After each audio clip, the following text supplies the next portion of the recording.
ಇದ್ರ ಬಗ್ಗೆ ಇನ್ನಷ್ಟು ಮಾಹಿತಿಯನ್ನ ಕೊಡ್ತಾ ಹೋಗ್ತಾರೆ ನಮ್ಮ ಬಳ್ಳಾರಿಯ ಪ್ರತಿನಿಧಿ ಬಸವರಾಜ್ ನಮ್ಮ ಜೊತೆ ದೂರವಾಣಿ ಸಂಪರ್ಕದಲ್ಲಿ ಜಾಯ್ನ್ ಆಗಿದ್ದಾರೆ. ಬಸವರಾಜ್, ವಿಜಯಲಕ್ಷ್ಮಿ ಅವರು ಬಳ್ಳಾರಿಗೆ ಬಂದ ಮೇಲೆ ಈಗ ಫಸ್ಟ್ ಟೈಮ್ ಬಂದಿದ್ದಾರೆ ಪತಿಯನ್ನ ಮೀಟ್ ಮಾಡಲಿಕ್ಕೆ. ಅಲ್ಲಿ ಚೆಕ್ಕಿಂಗ್ ಎಲ್ಲ ಆಗ್ತಾ ಇದ್ದನ್ನ ನೋಡ್ತಾ ಇದ್ವಿ. ಒಬ್ಬರೇ ಬಂದಿದ್ದಾರೆ ಅಂತ ಕಾಣಿಸುತ್ತೆ, ಒಳಗಡೆ ಹೋಗಿದ್ದಾರೆ. ಏನ್ ಚರ್ಚೆ ಆಗ್ತದೆ, ಏನ್ ಅಪ್ಡೇಟ್ ಸಿಗ್ತಾ ಇದೆ? ಖಂಡಿತ ಶಿವರಾಜ್, ನಟ ದರ್ಶನ್ ಅವರು ಬಳ್ಳಾರಿಗೆ ಜೈಲಿಗೆ ಬಂದ ನಂತರ ಮೊದಲ ಅವರ ಕುಟುಂಬ ಸದಸ್ಯರು ಭೇಟಿ ಆಗ್ತಕ್ಕಂಥದ್ದು ಇವತ್ತೇ ಬಸವರಾಜ್, ಮತ್ತೊಮ್ಮೆ ಸಂಪರ್ಕ ಮಾಡುವಂತ ಪ್ರಯತ್ನ ಮಾಡ್ತೀವಿ. ಡಿಸ್ಟರ್ಬೆನ್ಸ್ ಇದೆ ಕಾಲಲ್ಲಿ, ಮತ್ತೊಮ್ಮೆ ಸಂಪರ್ಕ ಮಾಡ್ತೀವಿ. ಸರ್, ನಿಮಗೆ ತೋರಿಸ್ತಾ ಇದ್ವಿ ದೃಶ್ಯಾವಳಿಗಳಲ್ಲಿ ವಿಜಯಲಕ್ಷ್ಮಿ ಅವರು ಒಳಗಡೆ ಹೋದಂತ ಸಂದರ್ಭ.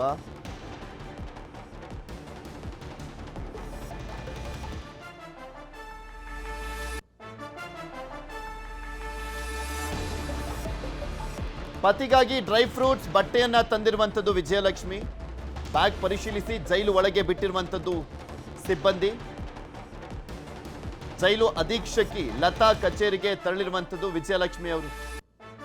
ಜೈಲು ಅಧೀಕ್ಷಕಿ ಇದ್ದಾರೆ ಅಲ್ಲಿ ಲತಾ ಅವರು, ಅವರ ಕೊಠಡಿಗೆ ತೆರಳಿದ್ದಾರೆ. ನಂತರ ಆ ಸೆಲ್ ಒಳಗಡೆ, ಅಂದರೆ ಅವ್ರನ್ನೆಲ್ಲಿ ಭೇಟಿ ಆಗ್ತಾರಲ್ಲ ಅಲ್ಲಿಗೆ ಕಳಿಸಲಾಗುತ್ತೆ. ಜೈಲು ಅಧೀಕ್ಷಕಿ ಹತ್ರ ಹೋಗಿ ನಂತರ ಪರ್ಮಿಷನ್ ಪಡ್ಕೊಂಡು ಮುಂದುವರಿಯಲಾಗುತ್ತೆ. ಈಗ ಜೈಲು ಅಧೀಕ್ಷಕಿ ಲತಾ ಅವರ ಹತ್ರ ಹೋಗಿದ್ದಾರೆ.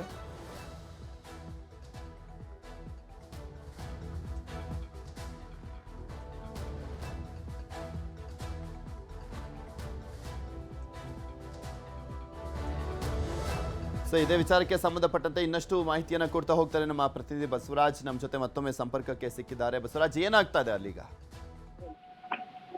ಪೃಥ್ವಿರಾಜ್, ಕೆಲವೇ ನಿಮಿಷಗಳಿಂದಷ್ಟೇ ನಟ ದರ್ಶನ್ ಅವರ ಪತ್ನಿ ಆಗಿರ್ತಕ್ಕಂಥ ವಿಜಯಲಕ್ಷ್ಮಿ ಬಳ್ಳಾರಿ ಕೇಂದ್ರ ಕಾರಾಗೃಹಕ್ಕೆ ಭೇಟಿ ಕೊಟ್ಟಿರ್ತಕ್ಕಂಥದ್ದು. ನಟ ದರ್ಶನ್ ಅವರನ್ನ ಬಳ್ಳಾರಿ ಕೇಂದ್ರ ಕಾರಾಗೃಹಕ್ಕೆ ಶಿಫ್ಟ್ ಆದ ನಂತರ ಇದೇ ಮೊದಲ ಭೇಟಿ ಅಂತ ಹೇಳ್ಬೋದು. ಈಗ ಅವರು ಕೆಲವೊಂದು ವಸ್ತುಗಳನ್ನು ಕೂಡ ತಂದಿರತಕ್ಕಂಥದ್ದು. ಅದರಲ್ಲಿ ಯಾಕೆಂತಂದ್ರೆ ನಟ ದರ್ಶನ್ ಅವರು ಬರ್ತಕ್ಕಂಥ ಸಂದರ್ಭದಲ್ಲಿ ಒಂದೇ ಬ್ಯಾಗ್ ಅನ್ನ ತೆಗೆದುಕೊಂಡು ಬಂದಿರತಕ್ಕಂಥದ್ದು. ಆದ್ರೆ ಈಗ ಅವರ ಪತ್ನಿ ವಿಜಯಲಕ್ಷ್ಮಿ ಏನು ಬಂದಿರತಕ್ಕಂಥ ಹಿನ್ನೆಲೆಯಲ್ಲಿ ಒಂದು ಬ್ಯಾಗ್ ಬಟ್ಟೆಗಳನ್ನ ಕೂಡ ತಂದಿರತಕ್ಕಂಥದ್ದು. ಅದರ ಜೊತೆಗೆ ಅವರಿಗೆ ತಿನ್ಲಿಕ್ಕೆ ಕೊಡ್ಲಿಕ್ಕೆ ಕೆಲವೊಂದು ಡ್ರೈ ಫ್ರೂಟ್ಸ್ ಗಳನ್ನ ಮತ್ತು ಹಣ್ಣುಗಳನ್ನ ಕೂಡ ತಂದಿರತಕ್ಕಂಥದ್ದು. ಯಾಕೆಂತಂದ್ರೆ ಸಾಮಾನ್ಯವಾಗಿ ಜೈಲು ನಿಯಮ ಪ್ರಕಾರ ಏನೆಲ್ಲ ಹಣ್ಣು ಮತ್ತು ಫ್ರೂಟ್ಸ್ ಗಳನ್ನ ಡ್ರೈ ಫ್ರೂಟ್ಸ್ ಗಳನ್ನ ಕೂಡ ಕೊಡಬಹುದಾಗಿದೆ. ಆ ನಿಟ್ಟಿನಲ್ಲಿ ಕೂಡ ಆ ಒಂದು ವಸ್ತುಗಳನ್ನ ಮಾತ್ರ ಅವರು ತೆಗೆದುಕೊಂಡು ಬಂದಿರತಕ್ಕಂಥದ್ದು. ಅವೆಲ್ಲವನ್ನ ಕೂಡ ಈಗ ಜೈಲು ಸಿಬ್ಬಂದಿಗಳು ಕೂಡ ಪರಿಶೀಲನೆ ಕೂಡ ಮಾಡಿದ್ದಾರೆ. ಬ್ಯಾಗ್ ಅನ್ನ ಓಪನ್ ಮಾಡಿ ಬ್ಯಾಗ್ ಅನ್ನು ತಂದಿರತಕ್ಕಂಥ ವಸ್ತುಗಳಾಗಿರ್ಬೋದು, ಜೊತೆಗೆ ಡ್ರೈ ಫ್ರೂಟ್ಸ್ ಪಾಕೆಟ್ ಗಳನ್ನ ಕೂಡ ಪರಿಶೀಲನೆ ಮಾಡಿದ್ದಾರೆ. ಈಗ ವಿಜಯಲಕ್ಷ್ಮಿ ಜೈಲಿನ ಒಳಗಡೆ ಹೋಗಿರ್ತಕ್ಕಂಥದ್ದು. ಫಸ್ಟ್ ಗೆ ಬಂದ ನಂತರ ಅವರು ಜೈಲಿನ ಮುಂಭಾಗದಲ್ಲಿ ಎಂಟ್ರಿ ವಿಭಾಗ ಏನಿದೆ ಅಲ್ಲಿ ಎಂಟ್ರಿಯನ್ನ ಮಾಡಿ ಕೆಲವೊಂದು ಆಧಾರ್ ಕಾರ್ಡ್ ಅನ್ನ ಕೊಟ್ಟು ಅವರು ಒಳಗಡೆ ಕೂಡ ಹೋಗಿರ್ತಕ್ಕಂಥದ್ದು. ಈಗ ಅವರು ಜೈಲಿನ ಎಡಭಾಗದಲ್ಲಿರ್ತಕ್ಕಂಥ ಆಡಳಿತ ವಿಭಾಗ ಇದೆ, ಆಡಳಿತ ವಿಭಾಗದ ಕಚೇರಿ ಒಳಗಡೆ ಅವರು ತೆರಳಿರ್ತಕ್ಕಂಥದ್ದು. ಇಲ್ಲಿ ಜೈಲು ಅಧೀಕ್ಷಕಿ ಲತಾ ಕೂಡ ಇದ್ದಾರೆ. ಅದರ ಜೊತೆಗೆ ಏನು ಉತ್ತರ ವಲಯದ ಕಾರಾಗೃಹದ DIG ಆಗಿರ್ತಕ್ಕಂಥ TP ಶೇಷ ಕೂಡ ಇನ್ನೂ ಕೂಡ ಇದ್ದಾರೆ. ಅವರ ಬಳಿ ತೆರಳಿರ್ತಕ್ಕಂಥದ್ದು. ವಿಜಯಲಕ್ಷ್ಮಿ ಜೊತೆಗೆ ಒಬ್ಬರು ಆಪ್ತರು ಮಾತ್ರ ಬಂದಿರತಕ್ಕಂಥದ್ದು. ಅವರ ದೂರದ ಸಂಬಂಧಿಕರು ಅಂತ ಕೂಡ ಹೇಳಲಾಗ್ತಾ ಇದೆ. ಆದ್ರೆ ಈಗ ವಿಜಯಲಕ್ಷ್ಮಿ ಅವರು ಅಲ್ಲಿ DIG ಆಗಿರ್ತಕ್ಕಂಥ ಶೇಷ ಮತ್ತು ಇಲ್ಲಿನ ಅಧೀಕ್ಷಕ ಆಗಿರ್ತಕ್ಕಂಥ ಲತಾ ಅವ್ರನ್ನ ಕೂಡ ಭೇಟಿ ಆಗ್ತಾ ಇದ್ದಾರೆ. ಭೇಟಿ ವೇಳೆ ಏನು ಮನವಿ ಮಾಡಿಕೊಳ್ತಾರೆ ಅನ್ನೋದು ಕೂಡ ಇಲ್ಲಿ ಪ್ರಮುಖ ಪ್ರಶ್ನೆ ಆಗಿರ್ತಕ್ಕಂಥದ್ದು. ಯಾಕೆಂತಂದ್ರೆ ಬೆಳಿಗ್ಗೆ DIG ಆಗಿರ್ತಕ್ಕಂಥ ಶೇಷ ಅವರು ಕೂಡ ಹೈ ಸೆಕ್ಯೂರಿಟಿ ಸೆಲ್ ಇರ್ತಕ್ಕಂಥ ನಟ ದರ್ಶನ್ ಅವರನ್ನ ಭೇಟಿ ಮಾಡ್ತಕ್ಕಂಥ ಸಂದರ್ಭದಲ್ಲಿ ಕೂಡ ನಟ ದರ್ಶನ್ ಅವರು ಕೆಲವೊಂದು ಮನವಿಗಳು ಕೂಡ ಮಾಡ್ಕೊಂಡಿದ್ರು. ಆ ಮನವಿಗಳ ಬಗ್ಗೆ ಕೂಡ ನಾವು ಪರಿಶೀಲನೆ ಮಾಡ್ತೀವಿ ಅನ್ನೋ ಮಾತನ್ನ ಕೂಡ DIG ಅವರು ಕೂಡ ಹೇಳಿದ್ರು. ಆದ್ರೆ ಅಲ್ಲಿ ಪ್ರಮುಖವಾಗಿ ಸಾಕಷ್ಟು ಅಂದ್ರೆ ಅವರು ಇಂಡಿಯನ್ ಶೌಚಾಲಯ ಆಗಿರ್ತಕ್ಕಂಥ ಹಿನ್ನೆಲೆಯಲ್ಲಿ ಅದು ಸಾಕಷ್ಟು ಸಮಸ್ಯೆ ಕೂಡ ನನಗೆ ಆಗ್ತಾ ಇದೆ. ನನಗೆ ಬೆನ್ನು ನೋವು ಇದೆ, ಸ್ಪೇನಲ್ L4 L5 ಸಮಸ್ಯೆ ಕೂಡ ಇದೆ. ಈ ನಿಟ್ಟಿನಲ್ಲಿ ಕೂಡ ನನಗೆ ಕೆಳಗಡೆ ಕುಳಿತುಕೊಳ್ಳಕ್ಕೆ ದೊಡ್ಡ ಸಮಸ್ಯೆ ಆಗುತ್ತೆ. ಆ ನಿಟ್ಟಿನಲ್ಲಿ ಕೂಡ ನನಗೆ ಸರ್ಜಿಕಲ್ ಚೇರ್ ವ್ಯವಸ್ಥೆಯನ್ನು ಮಾಡ್ಬೇಕು ಅನ್ನೋ ನಿಟ್ಟಿನಲ್ಲಿ ಮನವಿಯನ್ನ ಕೂಡ ಮಾಡಿದ್ರು. ಆ ಮನವಿ ಬಗ್ಗೆ ಪರಿಶೀಲನೆ ಕೂಡ ಮಾಡ್ತೀವಿ, ಮೇಲಧಿಕಾರಿಗಳ ಒಂದು ಕೂಡ ತಿಳಿಸ್ತೀವಿ ಅನ್ನೋ ಮಾಹಿತಿಯನ್ನು ಕೂಡ DIG ಅವರು ಕೊಟ್ಟಿದ್ರು.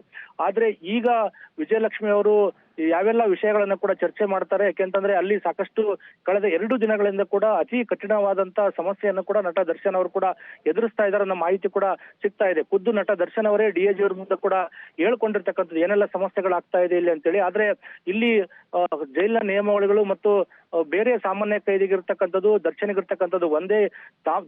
ಅವ್ರು ಏನೇ ಹೇಳಿದ್ರು ಕೂಡ ನಾವು ನಿಯಮ ಪ್ರಕಾರ ಏನೆಲ್ಲ ಸೌಲಭ್ಯಗಳು ಕೊಡಬೇಕು ಅಷ್ಟು ಮಾತ್ರ ಕೊಡ್ಲಿಕ್ಕೆ ಸಾಧ್ಯ. ಆದ್ರೆ ಅವೆಲ್ಲ ಅವರು ಹೇಳಿರ್ತಕ್ಕಂಥ ಎಲ್ಲ ಬೇಡಿಕೆಗಳನ್ನ ಈಡೇರಿಸಲಿಕ್ಕೆ ಸಾಧ್ಯ ಇಲ್ಲ ಅನ್ನೋ ಮಾಹಿತಿಯನ್ನು ಕೂಡ ಡಿಐಜಿ ಅವರು ಹೇಳ್ಕೊಂಡಿರ್ತಕ್ಕಂಥದ್ದು. ಆ ವಿಚಾರಗಳ ಬಗ್ಗೆ ವಿಜಯಲಕ್ಷ್ಮಿ ಅವರು ಅಲ್ಲಿ ಡಿಐಜಿ ಮತ್ತು ಅಧೀಕ್ಷಕಿ ಲತಾ ಅವ್ರ ಬಳಿ ಕೂಡ ಚರ್ಚೆ ಮಾಡ್ತಾ ಇದ್ದಾರೆ. ಇವರು ಯಾವೆಲ್ಲ ಮನವಿಯನ್ನು ಕೂಡ ಮಾಡ್ಕೊಳ್ತಾರೆ ಅನ್ನೋದು ಕೂಡ ಇನ್ನು ಕೆಲವೇ ನಿಮಿಷಗಳಷ್ಟು ಕೂಡ ಗೊತ್ತಾಗುತ್ತೆ. ಅದಾದ ನಂತರ ಕೂಡ ಅವರು ಬಲಭಾಗದಲ್ಲಿ ಏನು ಆಡಳಿತ ವಿಭಾಗದ ಬಲಭಾಗದಲ್ಲಿ ಹೈ ಸೆಕ್ಯೂರಿಟಿ ಸೆಲ್ ಇದೆ, ಅಲ್ಲಿ ಖುದ್ದು ಸೆಲ್ಲಿಗೆ ಹೋಗಿ ನಟ ದರ್ಶನ್ ಅವರನ್ನು ಕೂಡ ವಿಜಯಲಕ್ಷ್ಮಿ ಅವರು ಭೇಟಿಯಾಗಿ ಮಾತುಕತೆ ನಡೆಸಲಿದ್ದಾರೆ. ಪೃಥ್ವಿರಾಜ್, ಎಷ್ಟೋ ತನಕ ಇಲ್ಲಿ ಅವಕಾಶ ಮಾಡಿಕೊಡ್ಲಾಗುತ್ತೆ ಭೇಟಿಗೆ? ಯಾಕೆಂದರೆ ಬೆಂಗಳೂರಲ್ಲಿ ಇದ್ದಂಥ ಸಂದರ್ಭದಲ್ಲಿ ಅದಕ್ಕೇನು ಲಿಮಿಟೇ ಇಲ್ಲ ಅನ್ನುವ ರೀತಿಯಲ್ಲಿ ಮಾತಾಡ್ಲಿಕ್ಕೆ ಅವಕಾಶ ಎಲ್ಲ ಸಿಗ್ತಿತ್ತು. 2 ಅವರ್ 3 ಅವರ್ ಈ ರೀತಿಯಾಗೆಲ್ಲ ಇರ್ತಿತ್ತು. ಇಲ್ಲಿ ಎಷ್ಟೊತ್ತಿರುತ್ತಂತೆ? ಸಾಮಾನ್ಯವಾಗಿ 1 ಗಂಟೆ ಕಾಲಾವಕಾಶ ಇರತಕ್ಕಂಥದ್ದು. ಬೆಳಿಗ್ಗೆ 11:30 ಬಂದ್ರೆ 12:30ರವರೆಗೆ, ಸಂಜೆ 4:30ರಿಂದ 5:30ರವರೆಗೆ 1 ಗಂಟೆ ಅವಕಾಶ ಇರ್ತಕ್ಕಂಥದ್ದು. ಆದ್ರೆ ಇವತ್ತು ಡಿಐಜಿ ಅವರು ಒಂದು ಸೆಂಟ್ರಲ್ ಜೈಲಿಗೆ ಭೇಟಿ ಕೊಟ್ಟಿರ್ತಕ್ಕಂಥ ಸಂದರ್ಭದಲ್ಲಿ ಸಾರ್ವಜನಿಕರ ಭೇಟಿಗೆ ಅಂದ್ರೆ ಜೈಲಿರ್ತಕ್ಕಂಥ ಸಂಬಂಧಿಕರನ್ನು ಭೇಟಿ ಆಗ್ತಾ ಇದ್ರು. ಆ ಟೈಮನ್ನು ಕೂಡ ಕೆಲ ಗಂಟೆಗಳ ಕಾಲ ಬದಲಾವಣೆ ಮಾಡಿ ಮಧ್ಯಾಹ್ನ 1:15 ನಂತರ ಅವರನ್ನ ಬಿಟ್ಟಿರ್ತಕ್ಕಂಥದ್ದು. ಈಗ ಸಾಮಾನ್ಯವಾಗಿ 1 ಗಂಟೆಗಳ ಕಾಲ ಅವರು ಭೇಟಿಗೆ ಅವಕಾಶ ಇರತಕ್ಕಂಥದ್ದು. 5:15ವರೆಗೂ ಕೂಡ ಅವರಿಗೆ ಅವಕಾಶ ಇರತಕ್ಕಂಥದ್ದು. ಆದ್ರೆ ಈಗ ಅವರು ಅಧೀಕ್ಷಕಿ ಮತ್ತು ಡಿಐಜಿ ಅವರ ಬಳಿ ಚರ್ಚೆ ಮಾಡ್ತಾ ಇದ್ದಾರೆ. ಅದಾದ ಬಳಿಕ ಹೈ ಸೆಕ್ಯೂರಿಟಿ ಅಲ್ಲಿ ಕೂಡ ಹೋಗ್ತಾರೆ. ಅಲ್ಲಿ ಅವರಿಗಿರ್ತಕ್ಕಂಥದ್ದು ಇನ್ನು ಈಗ 5:15 ಈಗ 4:20 ಆಗ್ತಾ ಇರ್ತಕ್ಕಂಥ ಹಿನ್ನೆಲೆಯಲ್ಲಿ ಅವರಿಗೆ ಸುಮಾರು 1 ಗಂಟೆಗಳ ಕಾಲ ಅವ್ರನ್ನ ಭೇಟಿ ಮಾಡಿ ಚರ್ಚೆ ಮಾಡ್ಲಿಕ್ಕೆ ಮತ್ತು ಮಾತುಕತೆ ನಡೆಸಲಿಕ್ಕೆ ಕೂಡ ಅವಕಾಶ ಇರ್ತಕ್ಕಂಥದ್ದು. ಆ ಸಂದರ್ಭದಲ್ಲಿ ನಟ ದರ್ಶನ್ ಏನೆಲ್ಲ ವಿಚಾರಗಳನ್ನು ಕೂಡ ಅವ್ರ ಪತ್ನಿ ವಿಜಯಲಕ್ಷ್ಮಿ ಕೂಡ ಹೇಳ್ತಾರೆ ಅನ್ನೋದು ಕೂಡ ಇಲ್ಲಿ ಪ್ರಮುಖ ಪ್ರಶ್ನೆ ಆಗಿರ್ತಕ್ಕಂಥದ್ದು. ಯಾಕೆಂತಂದ್ರೆ ಕಳೆದ 2 ದಿನಗಳಿಂದ ಕೂಡ ಇಲ್ಲಿ ಸಾಕಷ್ಟು ಸವಾಲುಗಳನ್ನು ಕೂಡ ನಟ ದರ್ಶನ್ ಅವರು ಕೂಡ ಎದುರಿಸ್ತಾ ಇದ್ದಾರೆ. ಯಾಕೆಂತಂದ್ರೆ ಬೆಂಗಳೂರಿನ ಪರಭಾಗದಲ್ಲಿ ಸಾಕಷ್ಟು ರಾಜಕೀಯ ಕೊಡುತ್ತೆ, ಅಲ್ಲಿ ಬಿಂದಾಸ್ ಆಗಿದ್ರು, ಅಲ್ಲಿ ಸಹ ಕೈದಿಗಳು ಕೂಡ ಇದ್ರು, ಎಲ್ಲ ರೀತಿಯ ಸೌಲಭ್ಯಗಳು ಕೂಡ ಸಿಗ್ತಾ ಇತ್ತು. ಆದ್ರೆ ಇಲ್ಲಿ ಹೈ ಸೆಕ್ಯೂರಿಟಿಯಲ್ಲಿ ಸೆಲ್ ಅಲ್ಲಿ ಇರ್ತಕ್ಕಂಥ 15 ಸೆಲ್ಗಳ ಪೈಕಿ ಕೇವಲ 4 ಕೈದಿಗಳು ಕೂಡ ಇರ್ತಕ್ಕಂಥದ್ದು. ಆದ್ರೆ ದರ್ಶನ್ ಅವರನ್ನ ಕಡೆಯದಾಗಿ ಅಂದ್ರೆ ಕೊನೆಯ ಸೆಲ್ ಅಲ್ಲಿ ಕೂಡ ಅವರನ್ನ ಶಿಫ್ಟ್ ಮಾಡಿರ್ತಕ್ಕಂಥದ್ದು. ಆ ನಿಟ್ಟಿನಲ್ಲಿ ಕೂಡ ಯಾವುದೇ ಒಂದು ಕೈದಿಗಳ ಸಂಪರ್ಕ ಕೂಡ ಇಲ್ಲ.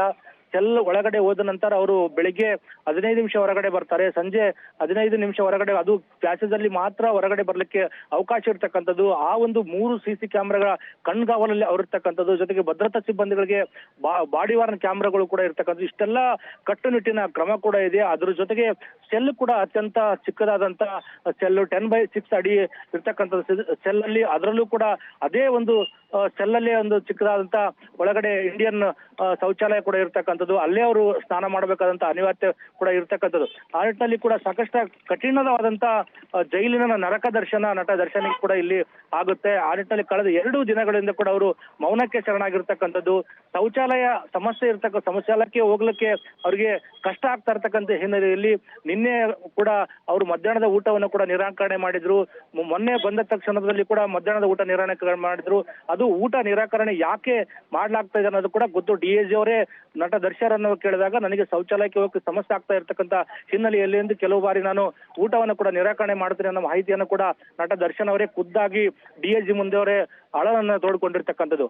ಆ ನಿಟ್ಟಿನಲ್ಲಿ ಇಷ್ಟೆಲ್ಲ ಸಾಕಷ್ಟು ಕಠಿಣವಾದಂತ ಸಮಸ್ಯೆಗಳು ಎದುರಿಸಿರ್ತಕ್ಕಂಥ ನಟ ದರ್ಶನ್ ಅವರು ಪತ್ನಿ ವಿಜಯಲಕ್ಷ್ಮಿ ಮುಂದೆ ಯಾವೆಲ್ಲ ಸಮಸ್ಯೆಗಳನ್ನ ಹೇಳ್ಕೊಳ್ತಾರೆ, ಅದು ಅವರು ಲಾಯರ್ ಮೂಲಕ ಏನಾದ್ರು ನ್ಯಾಯಾಲಯಕ್ಕೆ ಏನಾದ್ರು ಇಲ್ಲಿ ಸೌಲಭ್ಯ ಸಂಬಂಧಪಟ್ಟಂಗೆ ಮತ್ತೇನಾದ್ರೂ ಅರ್ಜಿ ಸಲ್ಲಿಸ್ತಾರೆ ಅನ್ನೋದು ಕೂಡ ಇಲ್ಲಿ ಗೊತ್ತಾಗುತ್ತೆ. ಇನ್ನೇ ಕೆಲವೇ ನಿಮಿಷಗಳಲ್ಲಿ ಈಗ ಆಡಳಿತ ವಿಭಾಗದ ಕಚೇರಿಯಿಂದ ಹೈ ಸೆಕ್ಯೂರಿಟಿ ಸೆಲ್ಗೆ ವಿಜಯಲಕ್ಷ್ಮಿ ಕೂಡ ಈಗ ತೆರಳುತ್ತಾರೆ. ಧನ್ಯವಾದ ಬಸವರಾಜ್ ನಿಮ್ಮೆಲ್ಲ ಮಾಹಿತಿಗಾಗಿ. ನೋಡ್ತಾ ಇದ್ದೀರಾ ಇಲ್ಲಿ ದರ್ಶನ್ ಅವ್ರನ್ನ ಭೇಟಿ ಆಗ್ಲಿಕ್ಕೆ ವಿಜಯಲಕ್ಷ್ಮಿ ಅವರು ಬಂದಿದ್ದಾರೆ. ವಿಜಯಲಕ್ಷ್ಮಿ ಅವರು ದರ್ಶನ್ ಅವ್ರನ್ನ ಮಾತಾಡ್ಸ್ಕೊಂಬರ್ಲಿಕ್ಕೆ ಹೋಗಿರುವಂಥದ್ದು. ಈ ವಾರದ ಕೋಟ ಮೊದಲ ಬಾರಿಗೆ ಈ ವಾರದಲ್ಲಿ ಭೇಟಿ ಆಗ್ಲಿಕ್ಕೆ ಹೋಗ್ತಾ ಇದ್ದಾರೆ. ಈ ಸಂದರ್ಭದಲ್ಲಿ 1 ಗಂಟೆಗಳ ಕಾಲ ಅವಕಾಶ ಇದೆ.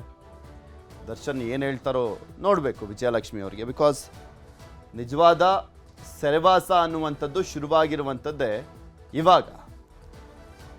ದರ್ಶನ್ ಅವರಿಗೆ ರಾಜಾತಿಥ್ಯದಿಂದ ಈಗ ನಿಜವಾದ ಸೆರೆವಾಸದ ಅನುಭವವನ್ನು ಮಾಡಿಸಲಾಗ್ತಾ ಇದೆ ಬಳ್ಳಾರಿಯಲ್ಲಿ. ಇಲ್ಲಿದ್ದ ರೀತಿಯಲ್ಲಿ ವಿಶಾಲವಾದಂತಹ ಒಂದು ರೂಮ್ ಕೂಡ ಅಲ್ಲ, ಬೆಡ್ ಎಲ್ಲ ಇತ್ತು ಇಲ್ಲಿ, ಅಲ್ಲಿ ಬೆಡ್ಡು ಕೂಡ ಇಲ್ಲ. ಒಳ್ಳೆ ಬಾತ್ರೂಮ್ ಇತ್ತು, ಅಲ್ಲಿ ಅದು ಕೂಡ ಇಲ್ಲ. ಸೊ ಕೊಟ್ಟಿರುವಂಥ ತಟ್ಟೆ ಊಟದಲ್ಲೇ ಊಟ ಮಾಡಬೇಕು, ಕೊಟ್ಟಿರುವಂಥ ಬೆಡ್ಶೀಟನ್ನೇ ಯೂಸ್ ಮಾಡಬೇಕಾಗಿದೆ. ಸೊ ಹೀಗಾಗಿ ಸಂಕಷ್ಟಗಳಿಂದ ಸಹಜವಾಗಿ ಈಗ ಕುಗ್ಗೋಗಿರ್ತಾರೆ ದರ್ಶನ್. ಯಾಕೆಂದರೆ ರಾಜಾತಿಥ್ಯದ ಹಿನ್ನೆಲೆಯಲ್ಲಿ ಆರಾಮಾಗಿದ್ರು. ಬಟ್ ಇವಾಗ ಜೈಲಿನಲ್ಲಿ ಬಳ್ಳಾರಿಯಲ್ಲಿ ತುಂಬಾ ಸ್ಟ್ರಿಕ್ಟ್ ಮಾಡಲಾಗಿದೆ. ಸೊ ಎಲ್ಲದೂ ಕೂಡ ಕಷ್ಟಪಡುವಂತಾಗಿದೆ ಎಲ್ಲದಕ್ಕೂ. ದರ್ಶನ್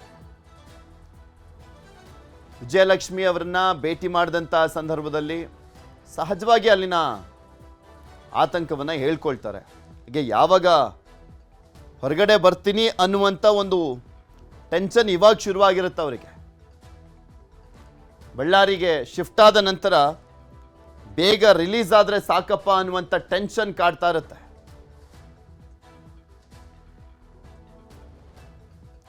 ವಿಜಯಲಕ್ಷ್ಮಿ ಅವರು ಮಾತಾಡ್ಸ್ಲಿಕ್ಕೆ ಹೋಗಿದ್ದಾರೆ. ಯಾವಾಗಲೂ ವಾರದಲ್ಲಿ 2 ಬಾರಿ ಹೋಗ್ತಾ ಇದ್ರು. ಆಲ್ಮೋಸ್ಟ್ ಬೆಂಗಳೂರಲ್ಲಿ ಇದ್ದಂಥ ಸಂದರ್ಭದಲ್ಲಿ 2 ಬಾರಿ ಇಲ್ಲಾಂದರೆ ಮಿನಿಮಮ್ 1 ಬಾರಿ ಅಂತೂ ಹೋಗ್ತಾ ಇದ್ರು. ಸುಮಾರು 9 ರಿಂದ 10 ಬಾರಿ ಹೋಗಿದ್ದಾರೆ. ಕೆಲವೊಂದು ವೀಕಲ್ಲಿ 1 ಬಾರಿ ಹೋಗಿದ್ದಾರೆ, ಇನ್ನು ಕೆಲವೊಂದು ವೀಕಲ್ಲಿ 2 ಬಾರಿ ಹೋಗಿ ಮೀಟ್ ಮಾಡಿದ್ದಾರೆ. ಸೋಮವಾರ ಮತ್ತು ಗುರುವಾರ ಹೋಗ್ತಾ ಇದ್ರು ಯೂಶ್ವಲಿ.